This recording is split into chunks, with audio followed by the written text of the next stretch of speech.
fog of the earlier chaotic days was lifting to reveal a vast, empty terrain. With babies, it's easy to get lost in the sleeplessness, feeding, panic, angst, and then discover that there isn't much else going on once the mess has cleared. If it wasn't the thudding in the morning, it was the booming noise of my ears in the middle of the night, the noise of my heart ready to explode. Then the thoughts would start up. Does Bella's nursery teacher hate me? Have I filed the right version of the loo roll presentation for Friday morning? Why hasn't the client replied to my last email? Where have all my tights disappeared to? Why do I shout at Bella so much? What is that lump on the back of the cat's head? Why have I eaten so many potatoes these past few days? How does everyone else get through each day without giving up?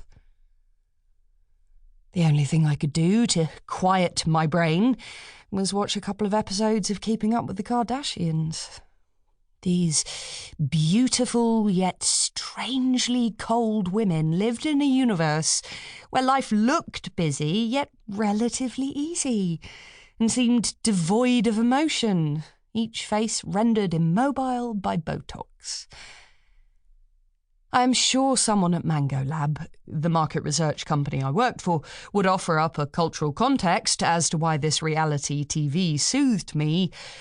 But I'll just say that after watching an hour, I could usually go back to bed again. I don't want to go to nursery! My daughter howled up the hallway from her bedroom. It was a Monday, 5 a.m. Up and down the country, children were shrieking at their parents and telling them they didn't want to go to whatever childcare was lined up for that particular day.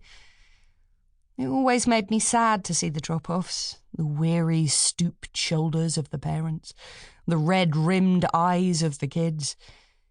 In reality, nobody wanted to be thrust out of bed at some ungodly hour and sent somewhere they didn't want to be, whether it was a jaunty room full of toys and tissue paper collages or a grey tomb populated with young people hunched over laptops, the room pumped with freezing cold air. I reached for my phone and saw there were already 14 emails in my inbox. The temptation to read them was too much. I tried to ignore Bella's cries for a few seconds longer. "Massive proposal needs team," said the first. "Urgent client quote, immediate attention required," the second. "Craft beer client wants groups tomorrow evening in Scunthorpe," the third. The whole thing made me want to curl up into a ball. It would be a day of trying to bat these unpleasant demands away. It was like a depressing round of ping-pong. The problem was there were only so many balls you could avoid. At least one would hit you between the eyes. Also, since when had everything been written in capitals? It no longer gave a sense of urgency to anything because it was used in all company communications these days. The thing was, it was hard to get everything done.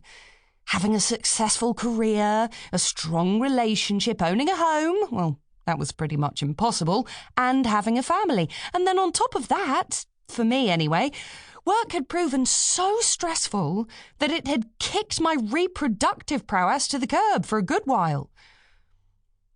The morning was a blur of soggy, uneaten cereal, then an alternative breakfast of boiled egg, which went uneaten. Leggings were put on and taken off. "I don't want to wear tights," Bella said as I hunched over her tiny frame, trying to wiggle her legs in. It was a bit like trying to get an octopus to stay still. "It's cold outside, darling. You need to stay warm." "I want bare legs." "You can't have bare legs. It's cold." She grabbed a fistful of my hair, and I felt a sudden rush of anger. Should I let her go to nursery with bare legs? Was this a battle worth having when there were craft beer groups that needed to happen in Scunthorpe ASAP? I took a deep breath. It was all